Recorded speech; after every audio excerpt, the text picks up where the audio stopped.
నమస్తే అండి. చాలామంది జగన్మోహన్ రెడ్డిని మీరు ఎందుకు వ్యతిరేకిస్తారండి? ఆయన సంక్షేమ పథకాలు విపరీతంగా పనిచేసాడు కదా, అంటే మీరు సంక్షేమ పథకాలకి వ్యతిరేకమా అని మాట్లాడతారు. ఎస్, మేము 100% సంక్షేమ పథకాలకి పూర్తిగా వ్యతిరేకం. ఇది నా వ్యక్తిగత అభిప్రాయం. నేనైతే సపోర్ట్ చేయను. అది ఏ పార్టీ అయినా సరే, తెలుగుదేశం పార్టీ అయినా, వైసీపీ అయినా, ఇంకే పార్టీ అయినా సరే, మీకు అధికంగా ఉచితాలు ఇస్తామంటే నేను అస్సలు సపోర్ట్ చేయను.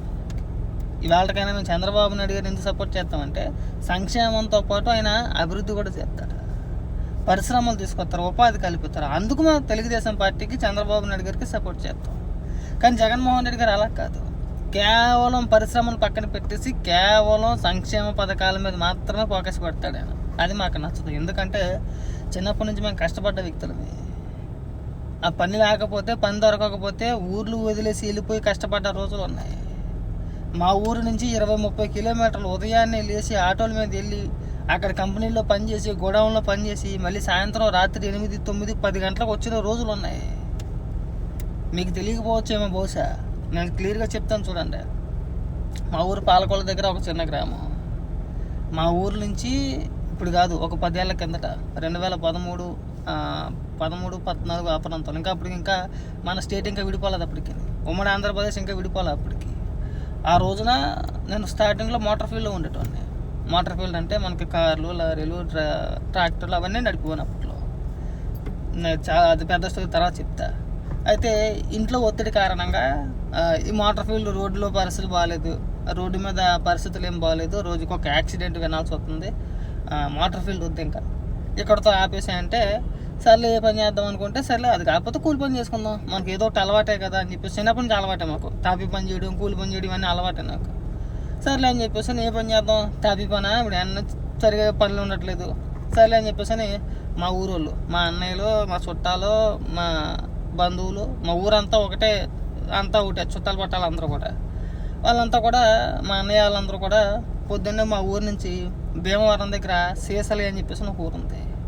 భీమవరం నుంచి ఇంచుమించుగా 12-13 కిలోమీటర్లు వచ్చింది అనుకుంటా మ్యాక్సిమం, అటు ఇటుగా.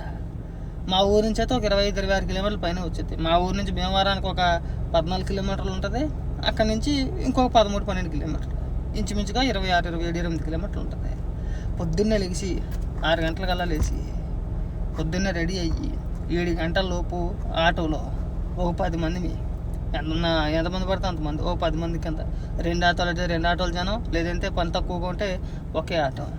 పొద్దున్నే లేచి 28 కిలోమీటర్లు ప్రయాణం చేసేవాళ్ళం.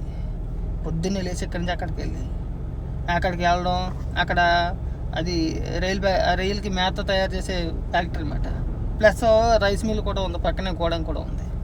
అందులోకి లోడ్లు వస్తే ఆ లోడ్ అన్లోడ్ చేయడం, లోడింగ్ చేయడం, లేదంటే ఈ రొయ్యల మేత ఏదైతే ఉందో ఈ అన్లోడ్, దానికి సంబంధించిన మేత ఏదైనా వస్తే అన్లోడ్ చేయడం, మళ్ళీ లోడింగ్ చేయడం, ఇదే పని అన్నమాట. ఒక్కొక్క బస్తా 50 కేజీలు, అలాగే రైస్ మిల్లులో బస్తాలు అయితే 70 కేజీలు 80 కేజీలు ఉంటాయి. చచ్చిపోయే వాళ్ళు మోయలేక ఉదయాన్నే వెళ్తే సాయంత్రం రాత్రి 9-10 అయ్యేది. స్నానాలు చేసి భోజనం చేసి పడుకునేటప్పటికి 11 అయ్యేది. మళ్ళీ పొద్దున్న 5ంటికి లేచిపోవాలి, మళ్ళీ 5ంటికి లేచి మళ్ళీ రెడీ అయ్యి మళ్ళీ పొద్దున్న 6-6:30 కల్లా మళ్ళీ ఇక్కడ ఆటోకి వెళ్ళిపోవాలి. నరకం చూసేసేవాళ్ళు. ఎందుకు వచ్చిన జీవితమా అనిపించేది మాకు.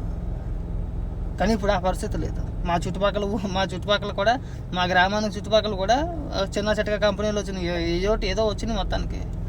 ఇవాళ ఆ పరిస్థితి లేదు, కాస్త మారింది. అదే మా ఇంటి దగ్గరలోనో, లేదంటే మా ఊరు దగ్గరలోనో ఒక 5-6 కిలోమీటర్ల దూరంలో అయినా కానీ ఒక 10 కిలోమీటర్ల లోపు ఉంటే చక్కగా పొద్దున్నే అంత ఇబ్బంది పడవలసి లేదు. పొద్దున్నే వెళ్తాం, మొత్తం సాయంత్రం పని చేసుకుంటాం. ఎక్కడ 30 కిలోమీటర్లు, ఎక్కడ 5-6 కిలోమీటర్లు. పరిశ్రమలు కావాలి అనేది అందుకే పని దొరుకుద్ది. పని దొరికితే నువ్వు మాకు ఉచితాలు ఇవ్వాల్సి లేదు. ఇది గుర్తుపెట్టుకోవాలి. ఏ రాష్ట్రమైనా బాగుపడేది పరిశ్రమల ద్వారానే, అది గుర్తుపెట్టుకుంటే బాగుంటుంది.